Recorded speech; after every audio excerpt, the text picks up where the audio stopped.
Bien, jóvenes, muy buenas tardes, espero que estén muy bien.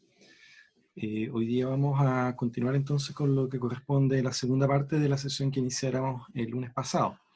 Recordemos que en aquella sesión nosotros comenzamos a abordar un grupo de trastornos asociados a las complicaciones de la infección y que veíamos como de problemas que nacen de la muerte pulpar séptica, ¿cierto? Aquella muerte que implica contaminación bacteriana principalmente, cómo esto podían seguir evolucionando y afectar en un primer nivel al tejido periapical puramente tal. Y de ahí, que fue el tema puramente tal del día lunes, cómo esto podía seguir avanzando y desarrollándose y extendiéndose a diferentes zonas anatómicas, y que dependía mucho de aspectos, valga la redundancia, propias de la anatomía, más condicionantes moduladores que pueda tener el paciente, el que iba a justificar que se fuera hacia uno u otro lado. Y así podíamos individualizar principalmente lo que era el absceso subperióstico, el absceso submucoso, que son los dos cuadros que vimos con mayor profundidad, y también lo que podría corresponder a una celulitis, ¿ya? El término que es bastante antiguo, pero igual es bastante descriptivo. Y hablábamos de este absceso difuso, con todo lo contradictorio que implicaba esos dos términos. Eh, y que de algún modo generaba una condición mucho más comprometida del paciente. Así que eso es básicamente lo que vamos a continuar hoy día, que es terminar de evaluar, terminar de valorar estas condiciones, entendiendo de que estamos ya llegando a un nivel donde hay una complicación sistémica, es decir, de todos los compromisos locales que hasta ahora hemos realizado. Ahora estamos pasando ya a una complicación sistémica, una complicación que involucra un compromiso general y que por ende muchas veces va a requerir de un manejo más bien de tipo hospitalario. Así que eso es básicamente lo que vamos a estar hablando en el rato de hoy. No sé si hay alguna pregunta respecto a lo que vimos la semana pasada, en la sesión pasada.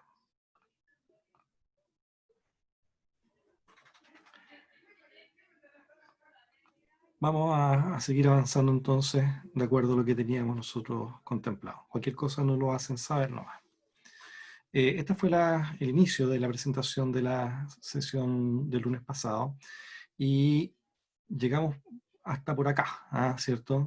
Nos centramos principalmente en el absceso submucoso, subperióstico y submucoso, y empezamos a entregar ciertas nociones clínicas para el reconocimiento de una celulitis, ¿ya? Hoy lo que vamos a hacer es una profundización de esto, incluyendo aspectos de valoración serológica e imagenológica cuando es necesaria, con la idea de ir reconociendo entonces las complicaciones de esto, porque a veces hay situaciones en las cuales podría ser aparentemente confusa, pero en realidad tenemos que darnos cuenta de que definitivamente no, ¿ya? Entonces vamos a pasar rápidamente esta misma secuencia de diapositivas y veíamos sí que todo partía desde el problema del diente necrótico. Así es que, y veíamos cómo podíamos pasar desde un absceso endotrabecular agudo, que era el referente de inicio, para poder seguir avanzando el absceso subperióstico y submucoso, y después los otros aspectos que hemos estado describiendo en esta sesión. Aquí veíamos cómo se daba este absceso facial o absceso subcutáneo, que en este caso correspondía a un cuadro ontogénico, que es raro de ver, pero pasa. Y veíamos también este cuadro que corresponde a un absceso subperióstico y entregamos las características de ello, que generalmente lo veíamos así, de bien definido, pequeño, con mucha sintomatología, dolorosa palpación, etc. Y esto para diferenciarlo de lo que era un absceso submucoso, que generalmente veíamos que el signo más, uno de los signos más relevantes de la clínica es que esto se encuentra ocupando el fondo de vestíbulo y que la fluctuación, esta maniobra clínica donde nosotros sentíamos que desplazábamos una bolsa de líquido, estaba presente en el absceso submucoso, ¿ya? Y de cómo, bueno, aquí vemos nuevamente el absceso. Recuerden que todo esto implica un diente que está necrótico, entonces es muy probable que haya sido pero es la lógica que nosotros tenemos que desarrollar ante la observación de este tipo de situaciones, siempre buscar el diente necrótico, que es lo lógico. Y pasamos a que ocupábamos el término de celulitis facial. Eh, que básicamente comparábamos, veíamos los cuadros y destacábamos los aspectos clínicos diferenciadores, ¿ya? Y justamente nos centrábamos en estos aspectos de piel eritematosa, este aumento de volumen difuso, mal definido, duro o indurado a la palpación, y el paciente siempre está muy decaído. Destacábamos también cómo se levantaba el ala de la nariz, cómo se desplazaba la comisura, cómo se edematizaba también el labio, en este caso la zona izquierda del labio superior, y veíamos todo un cuadro clínico que era bastante más complejo que los otros aspectos que estábamos comparando. Hacíamos ver también de que el manejo de uno y otro iba por el lado de lo ambulatorio, lo que teníamos destacado en amarillo, y otro en el cual requería más bien de un manejo hospitalario, ¿ya? Hicimos también un ejercicio para discriminar qué estamos viendo acá, si era un tumor o qué. Y veíamos que dado la característica de lo altamente fluctuante, destacábamos que estaba en presencia de un absceso submucoso, con todo lo que ya dijimos también para diferenciarlo de un absceso subperióstico. Y la maniobra de punción-aspiración, que siempre es útil para aclarar contenido. Entonces, esto nosotros lo pinchamos y lo aspiramos y sacamos puro pus, aspiramos solo pus dentro de lo que implica esto. Un paréntesis. Por si acaso esto se le dice pus. Nadie, por favor, que diga materia, ¿ya? Que salió materia. ¿Ah? No, definitivamente no. ¿Ya? Y aquí tenemos entonces otro absceso que señalamos que tenía las mismas características de un absceso perióstico, pero por las condiciones anatómicas este se le llamaba un absceso periodontal. Pero técnicamente tenía exactamente las mismas características. Pequeño, bien definido, muy doloroso la palpación, y como absceso que era, contenido purulento que aparece ahí. Y hacíamos otras maniobras para distinguir también qué era pus y qué no era pus, ¿ya? Ponía una malla de fibrina en un cuadro de base inmunitaria y que había que reconocer. Y acá, aquí se me mueve el rostro, ¿cierto? Ahí hacíamos la distinción entre lo que era a ver, aquí sí, la característica de la fluxión de cara, al momento de compararlo con lo que era una celulitis. En la fluxión de cara corresponde esencialmente a una edematización del tejido, pero que no necesariamente es celulitis, ¿ya? Celulitis es otra cosa, celulitis es un diagnóstico, mientras que la fluxión de cara es un signo clínico, ¿ya? Entonces esos conceptos tenemos que tenerlos siempre claros y bien definidos. Entonces eso, digamos, lo que rápidamente pasamos la vez pasada, y que en estos 5 minutos hemos hecho una síntesis. Y acá, entrando ya en materia de lo que nos corresponde el día de hoy, es evaluar situaciones como esta. Acá, obviamente, en un menor de edad se nos complica mucho porque es un niño que no tiene dificultades para transmitir o comunicar sus malestares, y todo pasa por lo que nosotros podamos observar.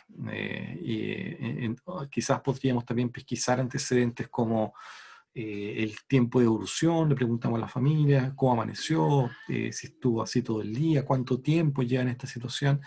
Pero acá tenemos que observar y examinar. Más allá de lo que nos pueda reportar, nosotros tenemos que ver el color de la piel, la consistencia de esta lesión, ver si el niño puede, si el compromiso es solamente externo y que comprometa el párpado inferior nada más, o también si hay una manifestación intraoral. Ver si el fondo vestíbulo está ocupado o no, y con ello entonces ir discriminando entre las características que nosotros mismos podemos observar, más allá de lo que el paciente pueda reportar o la familia en el caso de este menor de edad. Eh, Tomar la temperatura, algo básico. Y obviamente ahora vamos a incorporar otros elementos con los cuales nos van a ayudar para poder discriminar entre uno y otro. Entonces aquí tenemos una situación en la cual podemos perfectamente formularnos las siguientes preguntas. Bueno, ¿qué tan complejo se encuentra este paciente? ¿Lo puedo tratar de manera ambulatoria? ¿Basta con que le dé algún antibiótico? ¿Tengo que hacer la extracción? ¿Habrá que hospitalizarlo? Y lo cierto es que en esta situación a nosotros, a ustedes, le va a tocar tomar la decisión. Entonces aquí cobra valor la segunda pregunta. ¿Qué parámetros debo de emplear para tomar decisiones? ¿Qué tengo que yo observar para ver si esta situación debe ser manejado intrahospitalariamente, sí o no. Y esto es un desafío importante, pero por sobre todo una responsabilidad profesional para poder nosotros tener que contar con las herramientas justamente para poder tomar esa decisión. No puede quedar esto eh, al criterio del paciente, más aún si el paciente está acudiendo a ti para que tú lo orientes y tú lo manejes. Y acá nosotros tenemos que tomar la decisión. Bueno, lo manejo ambulatoriamente, lo tengo que derivar a un hospital.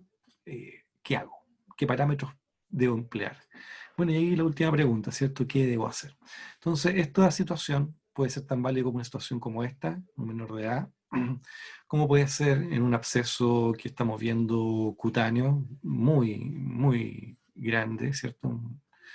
Eh, o en situaciones como esta, ya acá el paciente ya obviamente está hospitalizado, ¿cierto? Está con su gorra, tiene ahí un algodón, habría que preguntar por qué se le pusieron eso, un parche, este paciente está sedado ya, aparentemente tiene incluso hasta una asistencia respiratoria mecánica, y podemos ya ver, independiente de todos estos aspectos que hemos estado observando, que igual, al momento de compararlo, presentan notorias diferencias con respecto a los otros casos. Piel tensa, enrojecida, difusa, piel brillante, lo más probable es que esto esté muy duro la palpación. Fíjense cómo se ha perdido la continuidad del borde basilar, el borde posterior de la rama. Hay todo un compromiso no solamente geniano, sino que también retromandibular, eh, submaxilar, submentoniano. No sabemos si hay una incompetencia para poder cerrar la boca, pero todos estos parámetros que son clínicos podemos nosotros observarlos y ya empezar a encaminarnos a tomar decisiones. Pero lo cierto es que esto ya es un cuadro bastante distinto a lo que vimos en los otros dos casos, y esto ya más propio nuevamente de una celulitis o flegmón, que también es el otro término que suele utilizar y que también apareció ahí dentro de la diapositiva. ¿Ya? Paréntesis, ¿y qué estamos viendo acá? ¿Qué pueden ustedes observar? ¿Qué hipótesis diagnósticas podrían llegar a plantear? Comente ahí, por favor.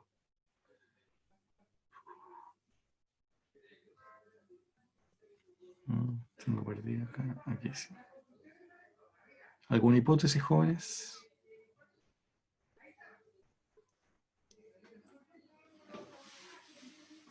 ¿Estamos en presencia de una infección bacteriana? Una reacción alérgica. Reacción alérgica proponen por acá. Otra posibilidad diagnóstica, o haga las preguntas para que puedan, por favor, también manejar la anamnesis, que para nosotros es mucho más importante eso que interpreten solamente una imagen. ¿Qué preguntas serían relevantes? ¿Hace cuánto le apareció? Cuando le pareció perfectamente puede llevar 5 meses con esto. ¿Mm? ¿Qué otra pregunta sería interesante? ¿Ese fue su motivo de consulta? Ese fue su motivo de consulta. Sintomatología. Sintomatología. No, indoloro.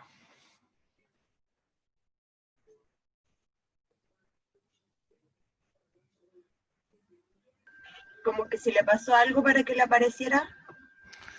Los pacientes siempre entre comillas tienen como teoría, o que comió algo, que se pegó. No, nada asociado a ello. A lo mejor hizo algo, pero no te lo va a decir.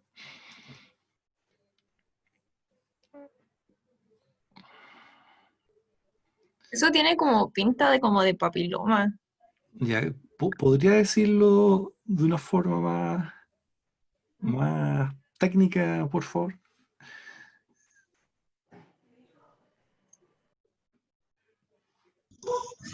Porque es asintomático y está asociado como a verrugas. Sí, correcto. No, es que, Podría ser que hay muchas por el tiempo de evolución, muy bien. que lleva como 5 meses. Tanto lo que ha dicho la Camila como la Catalina está muy, muy, muy correcto, muy ajustado a lo que estamos viendo. Pero lo que yo pedí es que lo dijera de manera más técnica. Eh, que, comparto que tiene pinta de papiloma, pero ¿cómo podría hacer eso, cambiar eso de la pinta? ¿Mm? ¿Cómo lo puedo decir mejor? Una lesión asociada al virus de papiloma. Sí, correcto, no, pero yo lo que yo quería que dijera es cambiar la palabra pinta. Quizás puede decir la hipótesis diagnóstica. Eso, por ahí sí, pues, Ah. correcto. La hipótesis diagnóstica es de una lesión asociada a virus papiloma, o condiloma, o verruga, o todas las cosas que podemos decir. Recuerde que nuestro esfuerzo docente también es promover el uso de un lenguaje técnico, ¿cierto? Eso es parte de nuestro aspecto formativo, ¿no? No solamente el reconocimiento y diagnóstico, que para nosotros igual es altamente gratificante apuntar hacia allá, pero también el manejo de un lenguaje. Así que bien Catalina, bien Camila, bien Consuelo, que estuvieron haciendo las últimas observaciones. Entonces, efectivamente, la hipótesis diagnóstica debería conducirnos hacia una lesión asociada a virus papiloma, y podemos ver que nadie preguntó ni observó el tipo de lesión. Aquí estamos hablando de múltiples pápulas, ¿cierto? De base angosta, ¿cierto? Son todas de aspecto más bien pediculada, algunas de base amplia, bastante redondeadas, múltiples, asintomáticas, distribuidas acá en el labio superior, ¿no? Entonces, recordemos que las lesiones por papiloma son tumores benignos. Entonces, cuando son tumores, son lesiones sólidas y que suele irse acompañado con esta historia de que tiene un tiempo de evolución relativamente prolongado, ¿ya? Entonces, eso para que vayamos sumando y entrenando nuestro manejo descriptivo, semiológico y clínico, ¿ya?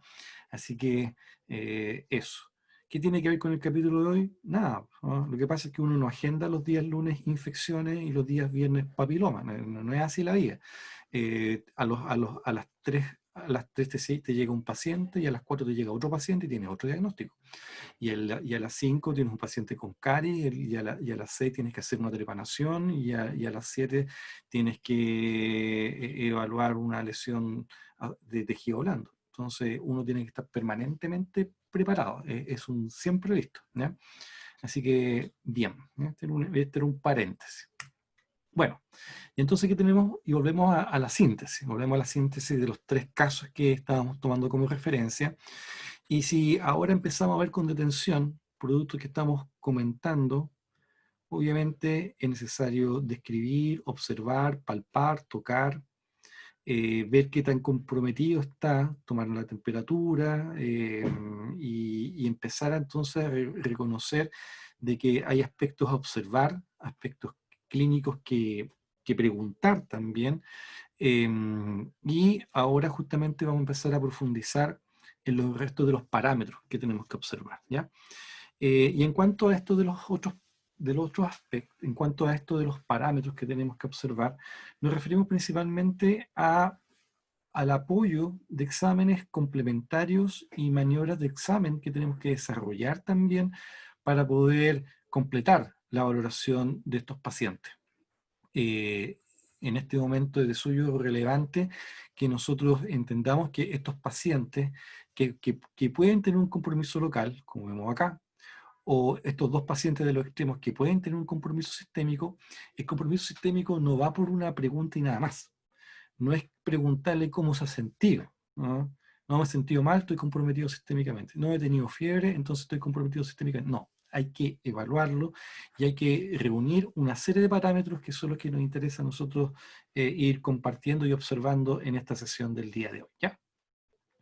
Y para ello, partamos reconociendo estos 2 conceptos. Primero, estos 2 conceptos son clásicos, estos 2 conceptos son antiguos, y vamos a hacer nada más que un reconocimiento al valor de su historia, porque son términos que nosotros vamos a estar encontrando y que van a seguir apareciendo en el manejo del paciente con complicaciones infecciosas. Y para ello, cuando nosotros hablamos de sepsis, siempre se alude a una condición en la cual el cuerpo humano reacciona ante una infección que se ha hecho masiva, ¿ya? La sepsis se refiere a la reacción del cuerpo humano. entonces ante una infección que sea complicado, ¿ya? Es muy distinto que yo tenga un compromiso localizado, como lo hemos visto acá, que eso no es una condición de sepsis, a un compromiso que sea bastante más diseminado. Y no hablo solamente del problema facial, sino que hay una respuesta orgánica que está alterada. Entonces, cuando nosotros hablamos de sepsis, estamos hablando de la reacción que tiene el cuerpo ante una infección diseminada y compleja, ¿ya? Eso es sepsis. Y el término septicemia, acá igual hay que tener claro de que cuando uno busca el término septicemia va a encontrarse con un montón de definiciones, pero vamos a rescatar uno de los conceptos que se ocupaban en los libros antiguos. Y se hablaba de septicemia a la presencia masiva de bacterias en la sangre. Y esto es mucho más coherente también con el término, ¿cierto? Etimológicamente hablando. Recordemos que la sangre es un tejido fluido, pero que en su normalidad nunca tiene bacterias, nunca. Nunca. Yo puedo tener una infección en la piel, pero no puedo tener infección en la sangre. Y eso se debe a toda la reacción inmunológica que tiene la sangre en sí. El sistema de complemento principalmente es el principal elemento que está ayudando a mantener la sangre en permanente condición de esterilidad. No sé si está bien aplicado el término ahí, pero por lo menos que no hayan bacterias en la sangre. Entonces nosotros tenemos que tener claro de que la sangre en sí es un tejido fluido que no tiene bacterias. Pero cuando encontramos bacterias en la sangre con capacidad de multiplicación, ahí nosotros estamos hablando de septicemia, ¿ya? Esto para diferenciarlo de lo que puede ser una bacteremia. Bacteremia se refiere a la presencia de bacterias en la sangre, pero que no tienen capacidad de multiplicarse porque el cuerpo las mantiene a raya, las controla y las elimina. Esto puede ser consecuencia, por ejemplo, de una acción quirúrgica donde se contaminó la sangre, o de por ejemplo, de un trabajo periodontal, una limpieza periodontal que implicó sangramiento o una extracción, y los gérmenes entraron a la sangre, pero no van a alcanzar a multiplicarse. Entonces, eso sería nada más que una bacteremia, y uno ocupa el término bacteremia transitoria. En cambio, septicemia significa a la presencia de bacterias en la sangre, pero con capacidad de multiplicarse en ella. Entonces, ya está hablando de una condición también ya más debilitada del paciente, más un dominio mayor de la condición de infección. No sé si Jorge quieres corregir algunas de las cosas que estoy señalando. Nada. Muy bien, muy bien. Sigamos avanzando entonces. Entonces, como le digo, estos son dos aspectos que están dentro de la jerga habitual de los pacientes que están en una condición de infección. Pero estos términos han sido criticados por lo imprecisos que son. Entonces, yo no sé si puedo decir pacientes que están en sepsis, con solo verlo. O si tampoco tengo la capacidad de ver microscópicamente si las bacterias se están multiplicando para señalar que está en una septicemia. Entonces, estos términos en sí mismos son insuficientes para decir que esto es sepsis o septicemia, porque en realidad carezco de parámetros que puedan objetivarlo. Entonces, como hay una incapacidad en la aplicabilidad de estos términos, es que surgieron desde hace algunos años ciertas formas, ciertas estructuras basadas en conceptos y sobre todo en herramientas de investigación para poder justificar ciertos elementos y dar un orden a estos dos aspectos que estamos señalando. Y para ello, uno de los primeros conceptos que emergió y que contribuyó enormemente a dar un orden a todos estos aspectos se refiere a lo que se llama como síndrome de respuesta inflamatoria sistémica. Esto es un concepto que se acuñó aproximadamente, a fines del siglo XX, y que de algún modo lo que hacía era evaluar al paciente, y no para ver si tenían sepsis o septicemia, sino que empezaron a visibilizar que las complicaciones asociadas a sepsis y septicemia era como si fuese una gran respuesta inflamatoria, ¿ya? Es decir, de una respuesta inflamatoria local, bien confinada, bien contenida, con todas estas variaciones y particularidades que ocurre en el tejido, en el lecho vascular de la zona, de repente esto saltaba y escalaba a una complicación global. Y a eso se observó que era una forma que se interpretó en aquel momento como si el cuerpo entero entrara en una condición de respuesta inflamatoria. Y por eso se acuñó el término de síndrome de respuesta inflamatoria sistémica. Todos los aspectos que nosotros veíamos molecularmente de la inflamación, entiéndase citoquina, interleuquina, factor de necrosis tumoral, que estaba todo confinado en un área local. Ahora todos esos mismos mediadores inflamatorios estaban circulando y, lo que es peor, masivamente. Entonces, todas esas medios inflamatorios estaban, valga la redundancia, dando vueltas en el cuerpo sanguíneo, en el cuerpo humano, estaban circulando a través del sistema circulatorio, y diferentes órganos empezaban a reaccionar. Reaccionaba la médula ósea, reaccionaba el hipotálamo, reaccionaba el sistema respiratorio, y dado que se estaba desarrollando y generando toda una cantidad de respuestas en función de distintos órganos, entonces fue que se acuñó el término de síndrome de respuesta inflamatoria sistémica. Entonces, eso fue una gran observación dentro de lo que ha sido los aportes de la medicina, porque contribuyó a darle una interpretación a lo que antes ambiguamente se le decía sepsis o septicemia, ¿ya? Entonces, este término, que ha estado como válido por cerca de 30 años ya, sigue estando, debemos tenerlo presente, ¿ya? Y lo relevante de esto es que también esto estableció parámetros. Uno de ellos era la temperatura, aspecto que nosotros ya habíamos aludido anteriormente. La temperatura corporal sobre cierto rango ya era sugerente, por lo menos implicaba un criterio. Otro parámetro a observar era la presión arterial. Un tercer parámetro correspondía a la frecuencia respiratoria. Y un cuarto parámetro correspondía también a la frecuencia cardíaca. Un quinto parámetro, y con esto cerraba estos 5 aspectos que se observaban dentro del síndrome de respuesta inflamatoria sistémica, correspondía a la concentración de glóbulos blancos. Entonces, yo, para evaluar qué tan complicado estaban estos pacientes, yo tenía que tomarles la temperatura, la presión arterial, medir la frecuencia respiratoria, medir la frecuencia cardíaca y tomar un hemograma para evaluar el recuento de glóbulos blancos.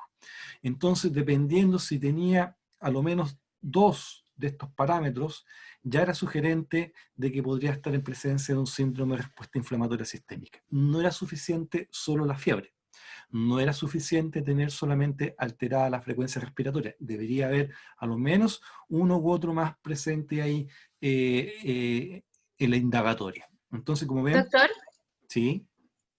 lo que pasa es que me enredé. La sepsis y la septicemia son términos que se usaban antes. Correcto. Y ahora se utiliza el síndrome de respuesta inflamatoria sistémica. Correcto. Ah, ok. O sea, ¿no es lo mismo el síndrome de respuesta inflamatoria sistémica a la sepsis? No. Ah, ya, ok. Gracias. No. ¿Por qué no?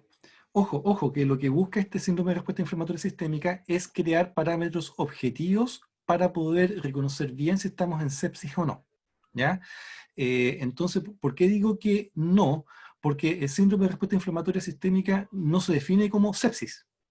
El síndrome de respuesta inflamatoria sistémica se define como la presencia de 2 o más parámetros positivos a aumento de temperatura, aumento de frecuencia respiratoria, frecuencia cardíaca, número de leucocitos y el otro quinto que en este momento no sé si lo dije ya o no. Pero hay una definición operativa técnica. Entonces yo defino si el paciente tiene síndrome de respuesta inflamatoria sistémica a partir de la presencia de 2 o más de esos parámetros que estamos diciendo. ¿Te fijas? Entonces hay una definición operativa, hay una definición operacional, instrumental, para entender qué significa síndrome de respuesta inflamatoria sistémica. Ahora bien, cuando nosotros tenemos un síndrome de respuesta inflamatoria sistémica asociada a infección, hablamos de sepsis. ¿Se entiende? Entonces, ahí es la condición que nosotros estamos objetivando. Si hay una infección y tenemos estos parámetros, entonces podemos tener sepsis. Entonces, Si estamos diciendo que estamos condicionando el término de sepsis a la presencia de estos parámetros más un foco infeccioso, entonces bien podemos ya empezar a deducir que este síndrome de respuesta inflamatoria sistémica también puede verse desencadenado por otros factores, ¿ya? La infección es una de las causas, pero también debemos tener presente que existen otros elementos que pueden conducirnos hacia un síndrome de respuesta inflamatoria sistémica, ¿ya? ¿Ok? ¿Cuál sería la pregunta que me tendrían que hacer ahora?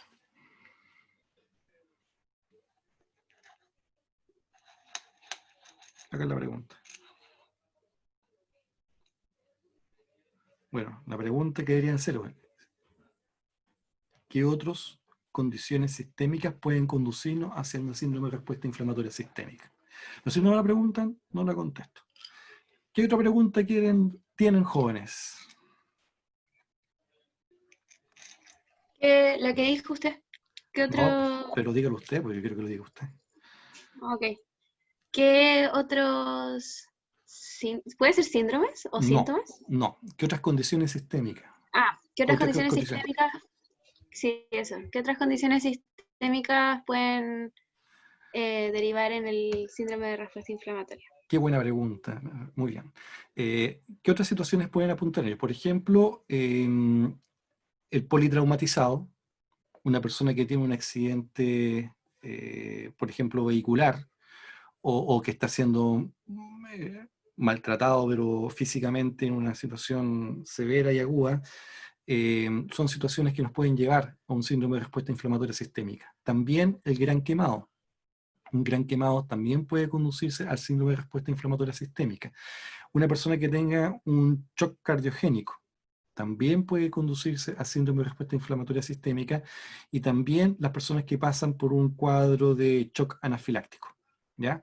Entonces, como ven, enumeramos varias condiciones, varias situaciones clínicas en las cuales también pueden llevarte a esta situación. ¿Pero qué tengo que evaluar yo?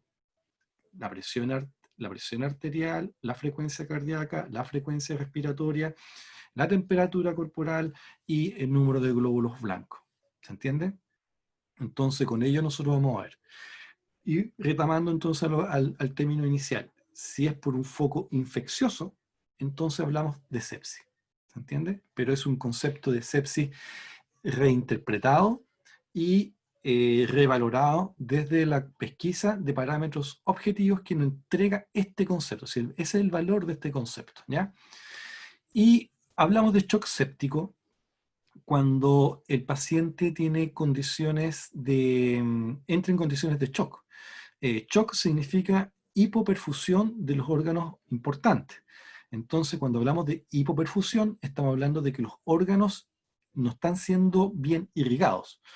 Una persona puede caer en un shock porque el cerebro no está siendo bien irrigado, el riñón no está siendo bien irrigado, el hígado no está siendo bien irrigado, o el pulmón está siendo mal irrigado, ¿ya? Entonces, si yo tengo un pulmón mal irrigado, entonces no voy a ventilar bien. Por mucho que yo le entregue oxígeno, no tengo capacidad de ventilación. Si yo tengo mi cerebro mal irrigado, me voy a desmayar, voy a hablar incoherencia, voy a tener sensación de confusión y voy a estar entrando en shock. Entonces, este concepto de shock sería una progresión del síndrome de respuesta inflamatoria sistémica. Entonces, yo voy a tener síndrome de respuesta inflamatoria sistémica, y cuando empieza a tener hipoperfusión en los órganos, voy a tener shock. Cuando la hipoperfusión se traduce en que están fallando todos los órganos de manera simultánea, entonces hablamos de falla multiorgánica. Después de la falla multiorgánica, lo habitual es que el paciente se muera, ¿ya? Entonces, como ven, aquí hay todo un ordenamiento que nos entrega esta forma de entender las complicaciones asociadas a infección o cualquiera de las complicaciones que podamos nosotros observar de un paciente que está entrando en una condición de síndrome de respuesta inflamatoria sistémica. Aquí hay un orden, y ese es el gran valor de esta columna, ¿ya? ¿Se entiende, no? Profe, sí se entiende. Profe, Sí, dime. ¿de qué depende el tiempo de avance de la progresión? Bien, buena pregunta. La progresión, esto por si acaso, va a depender de los factores propios que va a tener la persona. Me refiero a las condiciones de salud, la capacidad de enfrentar también a este cuadro que es complejo y que se está desbordando. Y también todas estas herramientas que nosotros estamos observando es para que también los médicos, la medicina intensiva, el médico de UCI, ¿cierto?, pueda ir contribuyendo a estabilizar estos parámetros. Y vamos a ver ahí de cómo el paciente va respondiendo en cuanto a la intervención médica, ¿ya? Eso es lo que uno está observando, ¿ya? Va a depender de la edad también. Un paciente que es más añoso tiene más dificultad de salir de esto. Un paciente pediátrico muy pequeño también no tiene su sistema maduro para poder defenderse, entonces esto va a generar dificultades para salir de este cuadro, ¿ya? Idealmente un paciente debería, en la medida que sea diagnosticado oportunamente, y en la medida que las acciones médicas sean oportunas también, entonces un paciente puede quedar nada más que en este nivel. Pero si hay una deficiencia en la respuesta, y en el caso de las infecciones, estamos hablando de gérmenes que son especialmente virulentos, o en el caso del trauma, que fueron demasiados los huesos que se fracturaron, por decir algo, entonces la oportunidad de que lleguemos a una condición de shock va a ser mayor, ¿ya? Porque es un cuadro de difícil regulación, de difícil manejo. Estamos hablando entonces de un paciente que llega a shock. ¿Puede salir de shock? Puede, pero ¿qué es lo que tienen que hacer? Devolver el volumen, rehidratar al paciente. Generalmente aquí ya está hidratado, pero se preocupa más de los órganos, entregan presión de manera diferenciada, entregan fármacos que estimulen los órganos que se encuentran en shock para que puedan salir de esa condición, y empezamos entonces a reconocer esto. Aquí el doctor advierte el concepto de la hipoxia y la hipoperfusión, cómo pueden dañar a los diferentes órganos. Y efectivamente, cuando hay esta condición de shock, recordemos que el shock es hipoperfusión. Si hay hipoperfusión, el órgano está siendo bien irrigado. Y claro, y ahí Jorge nos aporta. Cuando no hay buena irrigación, los tejidos no tienen cómo alimentarse. Y si no tienen cómo alimentarse, se mueren. Entonces, y ahí empezamos a tener todos estos problemas. Que hay personas que llegan al shock séptico y se mueren, pasan a la falla multiorgánica y después se mueren. Hay pacientes que llegan al shock séptico y se recuperan. Hay personas que llegan a la falla multiorgánica y la mayoría se muere, pero hay un factor de un grupo de personas que igual se recupera. Y eso, digamos, es algo que también llama la atención, ¿ya? Así que eso para introducir al siguiente concepto. ¿Preguntas hasta acá, jóvenes? Sigamos entonces. Entonces, como ven, este enfoque, esta columna central, contribuyó enormemente a dar un orden, a dar herramientas. El paciente llegaba complicado sistémicamente, llegaba con sus complicaciones locales y ya sabía lo que tenía que hacer, por lo menos para ver en qué condición estaba. ¿El fenómeno es local o el fenómeno es sistémico? ¿Está con una condición bien acotada o hay signos que nos apuntan que hay un síndrome de respuesta inflamatoria sistémica? Y con eso, con esta columna central, como les decía, nos contribuyó históricamente a dar un orden. Ahora bien, aparecieron peros. Los peros se dieron en que pacientes que llegaban a condiciones de falla multiorgánica, si bien la mayoría se moría, se daban cuenta también que había un grupo que era capaz de salir de la falla multiorgánica. Entonces, si llegaba a la condición de falla multiorgánica, había gente que salía de esa condición y se recuperaba. La pregunta es, ¿qué parámetros se nos están escapando? ¿Ya? ¿Qué parámetros no estamos viendo?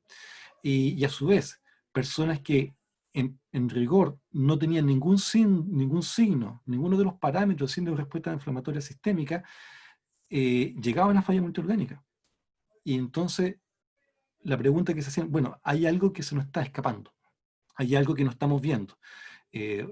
Obviamente yo estoy representando aquí a toda la gente de la medicina que se dedicó a indagar en esto, ¿ya? Yo solamente soy un comunicador. Entonces ellos se dieron el trabajo de revisar e indagar en nuevos aspectos, y a este concepto del síndrome de respuesta inflamatoria sistémica se acuñó una nueva columna, que es la que estamos compartiendo acá, que se llama la escala SOFA, ¿ya? Y esta escala SOFA sería como una forma, entre comillas, mejorada o actualizada del síndrome de respuesta inflamatoria sistémica. Ahora bien, esto no quiere decir que la escala SOFA reemplaza a esto de acá. No, sino que aporta nuevos parámetros, aporta ciertos enfoques. Entenderemos que esta es una versión mejorada de lo que era esto. Idealmente, la SOFA debería de reemplazar al síndrome de respuesta inflamatoria sistémica de manera conceptual, pero lo cierto es que nosotros tenemos que tener claras ambas columnas. En realidad, las tres columnas tenemos que tenerlas claras, porque encontramos profesionales de todas las generaciones, encontramos profesionales que manejan ciertos términos que no se actualizan con otros enfoques, y vamos a estar nadando y compartiendo con todos estos enfoques simultáneamente. Así que por eso es importante que entendamos todos, ¿ya? Ese es el objetivo de esta presentación. Y por eso nos dedicamos tiempo a conversar en esta columna central. La escala SOFA hace ciertas modificaciones y entrega nuevos elementos para poder reconocer. Ahora vamos a hacer la descripción de cada uno de ellos de manera más instrumental. La sepsis se define como la disfunción orgánica que aparece por la respuesta inflamatoria causada por infección, ¿ya? Ese es, digamos, lo que nosotros mismos ya habíamos planteado. La causa de infección, pero hay una respuesta inflamatoria sistémica que es potencialmente mortal. El shock séptico es la hipotensión, ¿ya? Hipotensión inducida por la sepsis, en este mismo concepto de sepsis, en este enfoque de la columna central, ¿ya? A pesar de que se están restableciendo los fluidos. Entonces, esa hipotensión característica es lo que se llama shock séptico. Nosotros en la definición anterior habíamos entregado también otros aspectos, otros órganos que son de cuidado al momento de vigilar. El cerebro, el riñón, el pulmón. Pero acá, en esta definición, nos hace la precisión, es que es la hipotensión, ¿ya? Entonces, eso para que nosotros tengamos presente. Y los parámetros, fíjense, que están acá. La temperatura mayor a 38,5 grados Celsius o menor a 36. Esta tiene que ser medida de forma rectal, vesical, oral o por catéter central, no axilar, ¿ya? Ahí buscarán qué significa vesical aquellos que no lo saben. La frecuencia cardíaca se considera condiciones de taquicardia y de bradicardia. Entonces ahí lo que tenemos que buscar entonces cuál es el valor de la taquicardia y de la bradicardia. Se entenderá que hay parámetros distintos para un niño, para un adulto o para un adulto mayor. La frecuencia respiratoria principalmente va a ser esta sensación de polipnea, ¿ya? Entonces, cuando está aumentada esta frecuencia respiratoria, es signo de estos aspectos. Y el recuento de leucocitos, elevados mayor a 12.000 o disminuidos menor a 4.000. La pregunta, ¿cuánto es normal? ¿Cuál es el número normal de recuento de leucocitos?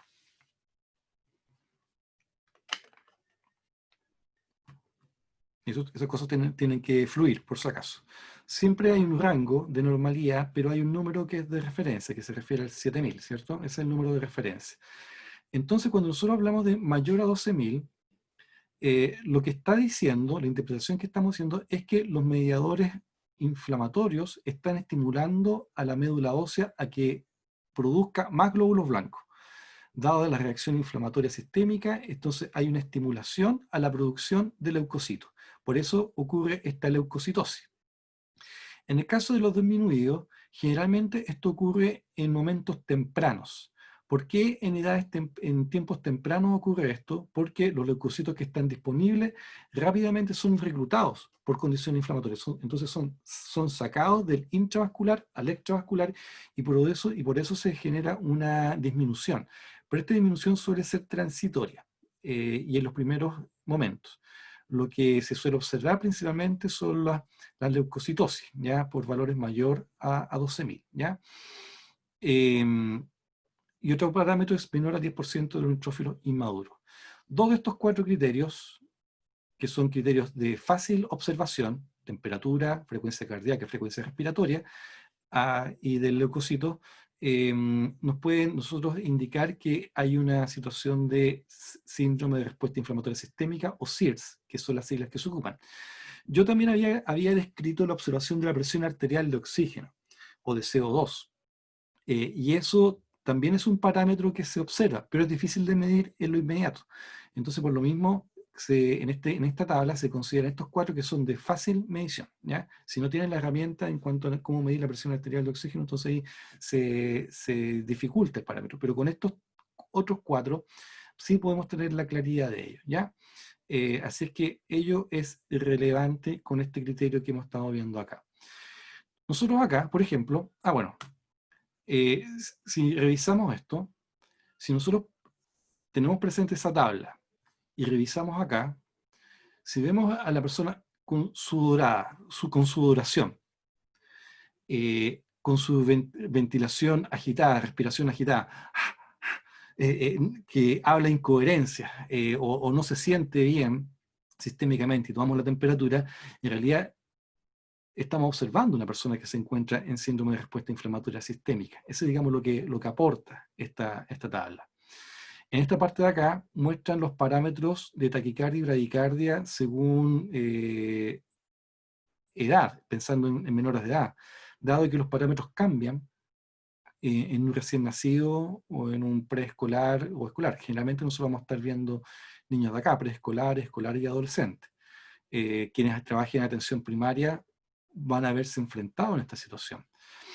La frecuencia respiratoria, como ven, un niño recién nacido tiene una alta frecuencia respiratoria y un adolescente hasta los 18 años hace 14 inspiraciones principalmente, y estos son los parámetros que uno debería estar observando para ver cómo va. Entonces tablas como esta, especialmente en menores de edad, es relevante que los consignemos y los tengamos presentes. Y acá lo mismo con lo que pasa con los parámetros de leucocitaria. Aquí aparece el concepto de la presión sanguínea, ¿se acuerdan? Que es un aspecto que estábamos comparando. Y entonces, en estos aspectos, y con las observaciones que habíamos señalado respecto a estos grupos, estas personas que se escapaban de estos criterios, que igual desarrollaban el cuadro, o se salvaban, o se morían, y aquí ponemos la tercera observación, habían pacientes que no marcaban 2 en el score, y sin embargo sufrían mayor falla multiorgánica, es que apareció el criterio del SOFA. Pero así como estaba el criterio del SIRS, apareció el criterio SOFA, pero también hay otros escalas de medición, el Apache 1 y 2, el MOD, el LOD, que buscan de algún modo mejorar lo que describía el SIRS. Lo que nosotros vamos a describir a continuación son los criterios SOFA, ¿ya? Pero saber que esto es una forma más de evaluar y que hay otros aspectos también que se pueden utilizar. Entonces, aquellos que eventualmente lleguen a ser urgencia hospitalaria, que los hay por si acaso, van a tener que ver cuáles son los parámetros a la cual adhiere la institución. Muchas veces adhieren a uno, ¿ya? Hasta cuando llega un profesor que hizo un curso en tal clínica, en tal lado del planeta, y trae los criterios Apache y lo empieza a promover y a posicionar dentro del marco hospitalario. Pero eso es básicamente lo que ustedes van a poder ver y convivir más adelante. Por ahora, nuevamente darle el valor al síndrome de respuesta inflamatoria sistémica en todo lo que contribuyó históricamente y que todavía es útil, y lo que nosotros vamos a continuación a describir en los criterios SOFA a continuación. Nos quedan como 10 minutos para que terminemos, ¿les parece? ¿Sí? Ok. Bien, hay un ok suficiente. Bien, sigamos. Entonces aquí tenemos el SOFA, que es el que vamos a describir a continuación. Y el SOFA se refiere a esta forma de medición de la falla orgánica que puede ocurrir de manera secuencial. Entonces, este incluye criterios clínicos y de laboratorio. Está diseñado para ser usado en ambientes también de UCI, y se dice que su predictividad es mejor que el síndrome de respuesta inflamatoria sistémica, ¿ya? Se dice que no fue creado para pediatría, y hay puntuaciones que vamos a ver. Le voy a mostrar la tabla SOFA y se dan cuenta que es bastante más difícil, ¿ya? Aparece el parámetro de la respiración, medida por la presión arterial de oxígeno, la saturación de oxígeno. Aparece el parámetro del número de plaquetas, ¿Se acuerdan? ¿Se fijan que en el síndrome de respuesta inflamatoria sistémica, qué parámetros observaban del hemograma? ¿Leucocito? Los leucocitos. ¿Ah? Pero acá, en los criterios SOFA, no están los leucocitos, no es lo que miden. Lo que miden son números de plaquetas. Entonces, al final, lo que se dieron cuenta con esta nueva propuesta es que era más sensible la alteración de número de plaquetas para evaluar el nivel de complicación que estaba teniendo sistémicamente el paciente. Aparece la valoración de otros parámetros, como la valoración del hígado, con la bilirrubina. En el caso de se evalúa la tensión arterial, ¿cierto? Se evalúa el sistema nervioso central a través de la escala de Glasgow. La escala de Glasgow, no sé si la conocen ustedes, pero corresponde a una serie de preguntas y de evaluación respecto a que busca de algún modo medir la capacidad de reacción del sistema nervioso central. Hay unas preguntas que se hacen para interactuar con la persona, para ver coherencia y articulación de palabras. Hay una respuesta al ojo, ¿cierto? Se evalúa como si responde el sistema ocular de manera óptima. Y hay un tercer grupo de preguntas que es interesante de evaluar y que de algún modo lo que evalúan es grado de conciencia, ¿cierto? Entonces, esto es algo que no estaba considerado tampoco dentro de lo que era la evaluación del CIRS. ¿Se fijan? Plaquetas reemplaza a glóbulos blancos, aparece el parámetro de la bilirrubina, aparece el parámetro de la escala de Glasgow. Y si se fijan, de acuerdo al concepto de lo que buscaba medir el síndrome de respuesta inflamatoria sistémica, que de algún modo busca alteración en diferentes órganos, lo que hace el criterio SOFA es medir efectivamente lo que está ocurriendo en diferentes órganos. Mide lo que ocurre en el pulmón, mide lo que ocurre en la médula ósea, mide lo que ocurre en el hígado, lo que ocurre en el corazón, lo que ocurre en el sistema nervioso central, incluso que el último parámetro, cómo funciona el riñón. Entonces, esta escala SOFA evalúa más parámetros orgánicos, evalúa más estructuras funcionales, y con ello los ordena de 0 a 1, de 0 a 4, ¿cierto? Cada uno de los parámetros, para poder entonces estimar la condición del paciente. Ahora bien, tenemos que pedir un examen de sangre, tenemos que pedir el nivel sérico de bilirrubina, tenemos que pedir el nivel de creatinina en sangre, y con ello entonces nosotros vamos a poder ver qué tan complicado está el paciente. Entonces, como ven, son parámetros que evalúan en mayor profundidad en realidad al paciente, y por ende muchos de estos aspectos son de manejo hospitalario. Pero si tenemos un paciente en el cual nosotros podemos evaluar esto, si estamos en un consultorio, lo podemos hacer. Nosotros podemos decir que trabajamos, aquí todos sus profesores trabajan en una clínica, en clínicas particulares, pero tenemos laboratorios clínicos al otro lado del pasillo. Entonces son cosas que están así de inmediato y que uno también los puede indicar en condiciones que sean necesarias, ¿ya? Entonces vemos que estos parámetros implican una valoración principalmente de laboratorio, ¿cierto? Eso es básicamente lo que está midiendo acá.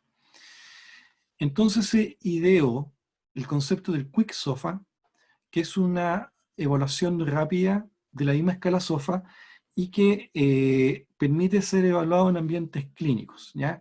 Entonces, con esto se evalúa la presión arterial sistólica, la frecuencia respiratoria y la frecuencia y la escala de Glasgow. Entonces, cuando la presión arterial sistólica es menor a 100 milímetros de mercurio, tiene un punto. Si la frecuencia respiratoria es mayor a 22, tiene un punto, a 22 por minuto, ¿cierto?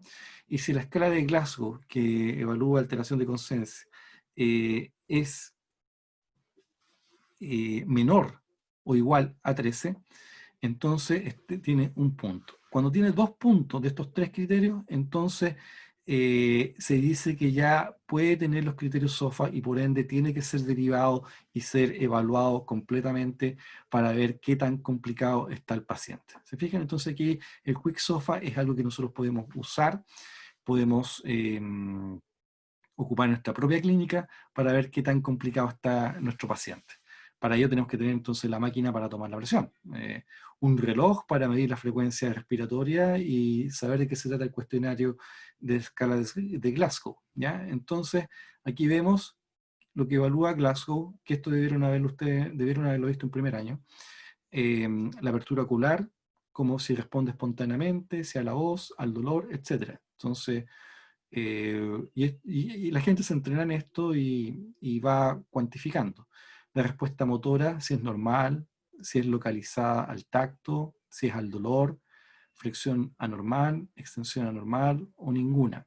Y la respuesta verbal, si es orientada, si es confusa, palabras inapropiadas, sonidos incomprensibles o ninguna. Entonces, esta escala de Glasgow la estamos viendo en el contexto de la aplicación del criterio SOFA, pero lo que evalúa Glasgow es el nivel de conciencia. Una vez me tocó ir a ver a mi papá. Mi papá vivían solos, mis papás son tan viejos ya, y mi mamá me llamó urgente a la noche, a las 11 de la noche, porque decía que mi papá estaba raro, ¿no? Entonces, como mi mamá, su única valoración semiológica fue esa, está raro tu papá, y yo le decía, ¿por qué? No, es que está alucinando, decía, está viendo cosas, está hablando de incoherencia. Decía. Entonces, la cuestión es que yo le dije a mi mamá, mamá, llama inmediatamente a la ambulancia, al servicio público, y yo voy para la casa. Me demoré 15 minutos en llegar a la casa, y cuando llego, mi papá no respondía de manera espontánea, no respondía a la voz. Yo le decía, papá, estoy yo, él no reaccionaba. Traté de pellizcarlo, tampoco reaccionaba, ¿ya? La respuesta motora no era normal, tenía una acción de contractura mantenida pero severísima, rígido. Entonces estaba más bien en escala, en una puntuación de 3 a 2, y una respuesta verbal donde él hablaba puras incoherencias. ¿Ah? En este caso, palabras yo creo que entre confuso e inapropiadas. Ahora bien, ¿mi papá estaba por una infección? No. Él estaba pasando por un shock hipoglicémico. Estaba a puertas a ello. Y fue lo que nosotros pudimos detectar. Y claro, yo no le apliqué la escala de Glasgow. Yo lo que estoy haciendo es evocar esa situación y ver cómo hubiese contestado a ello, pero lo cierto es que está con un nivel de conciencia muy mal, y vemos cómo esto se puede aplicar también para poder evaluar. ¿Cuánto habrá puntuado mi papá en este momento? Quizás 2, 5, quizás 8 puntos. Y eso, si vemos acá, es en una condición de gravedad, y por poco más, si se hubiese alargado esa situación, hubiese entrado en coma. Entonces, esa es una situación que uno también puede darle esa utilidad al momento de reconocer cuál es el valor de ello, ¿ya? Así que, por lo menos acá en la escala de Glasgow sabemos que está en el Quick SOFA, y también que está en la escala SOFA también como parámetro a observar, ¿ya? Es un poco para cerrar este paréntesis de la escala de Glasgow. Nuevamente, en el SOFA se apoya mucho en parámetros serológicos, mientras que el Quick SOFA es mucho más clínico. ¿Ya? Medimos presión arterial, medimos frecuencia respiratoria, escala de Glasgow, y con ellos podemos perfectamente hacernos un perfil de lo que el paciente, cómo la está pasando y si requiere o no ser manejado en un criterio mayor, ¿ya? En un nivel de manejo mayor, ¿ya? Entonces, aquí hay un algoritmo donde un paciente con sospecha de infección, si tiene Quick SOFA mayor o igual a 2, sí o no, entonces se aplica los criterios SOFA, mayoría igual a 2 sí, sepsis, y después viene todo el manejo hospitalario de ellos, ¿cierto? Si tenemos un paciente con infección y sospechamos de que tiene una complicación, aplicamos el Quick SOFA, y en el caso de que sus parámetros sean menores a 2, entonces sería no, y se monitorea clínicamente para reevaluar para sepsis si es preciso. Digamos, esto es una forma en la cual uno podría interpretar ello. Ahora bien, esta monitorización clínica debe escalar también a lo que es analgésico, antipirético, antibióticos quizás inyectables también, considerarlo. Yo sigo indicando antibióticos inyectables, cuando veo un paciente que podría complicarse, ¿ya? Así que eso es algo que debemos tenerlo presente, ¿ya? Pero nuevamente aquí tenemos la síntesis de los parámetros del CIRS: temperatura, leucocitos, frecuencia respiratoria, sepsis, síndrome de respuesta inflamatoria sistémica más foco infeccioso establecido, que son los criterios que nosotros estamos evaluando, ¿ya? Entonces, el síndrome de respuesta inflamatoria sistémica evalúa temperatura, frecuencia respiratoria, frecuencia cardíaca, leucocitos. Ahí están los órganos que está de algún modo midiendo, ¿cierto? El shock séptico, que ya lo hemos visto, causas de síndrome de respuesta inflamatoria sistémica, shock hipovolémico, complicaciones quirúrgicas, enfermedad hipertensiva también, infección puerperal, digamos otra tabla de causas, ¿cierto? Para ampliarlo al problema mero de la infección. Y los criterios SOFA que ya lo habíamos revisado anteriormente. Acá tenemos nuevamente. Esto de los CIRS y lo que hace el criterio SOFA. Ya no le importa la temperatura, no le importa la frecuencia cardíaca, ni mide leucocitos, sino que mide plaquetas, se agrega el parámetro del cerebro, se agrega el parámetro del hígado, del riñón, y cambia plaquetas por leucocitos por plaquetas. ¿Se fijan? Esta la lógica que busca sintetizar este esquema, ¿ya?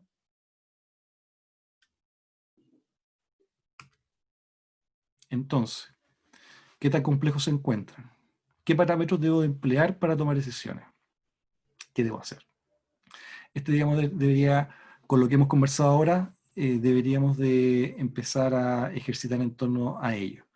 ¿Cuál es mi sugerencia? Apliquemos los criterios del síndrome de respuesta inflamatoria sistémica y apliquemos los criterios SOFA. Apliquemos los dos. Y a partir de ello, entonces, valoremos la condición de nuestro paciente, valoremos las condiciones en las cuales se encuentra el paciente para tomar decisiones en función de si este paciente puede ser manejado ambulatoriamente, que va a ser la gran mayoría de las veces, o si este paciente requiere de un manejo hospitalario, que créanme que siempre te llega, ¿ya? Así que para que lo tengamos presente. Bien, ¿alguna pregunta, algún comentario? Doctores, estudiantes, colegas todos. Nada por acá. Todo bien. Profe, Sí. ¿por qué señala el criterio de bilirrubina? Que me llamó la atención. Pero no. La bilirrubina es un desecho metabólico. Entonces, y de algún modo sirve para evaluar la funcionalidad del hígado, ¿ya? Dependiendo de los parámetros que aparezcan ahí, te va a indicar si el hígado está funcionando bien o está funcionando mal.